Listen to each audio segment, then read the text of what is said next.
Here with Dan Dwyer. How was the market today? Afternoon everyone. Today combined agents at Dalby yarded 6,482 head, up 454 on last week. The market remained firm on previous weeks. If there was price changes, it was mainly quality related. Now for your quotes. Bullocks 436 to 470 to average 443, up 9.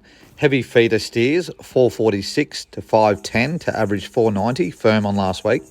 Heavy feeder heifers 370 to 460 to average 424, firm. Prime cows 376 to 400 to average 386, up 2. Medium cows 330 to 356 to average 344, up 7. Store cows 260 to 340 to average 283, back 7.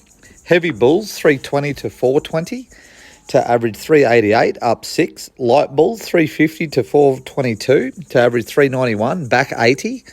Yearling steers 450 to 538 to average 509, up 19.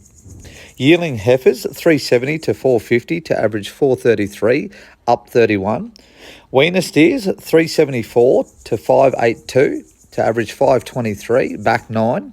Weaner heifers 350 to 442 to average 396, back 28. This has been Dan Dwyer with this week's Dalby Market Report. Next week, the 11th of March, Eastern Rule is selling in 6 positions to get your numbers in nice and early.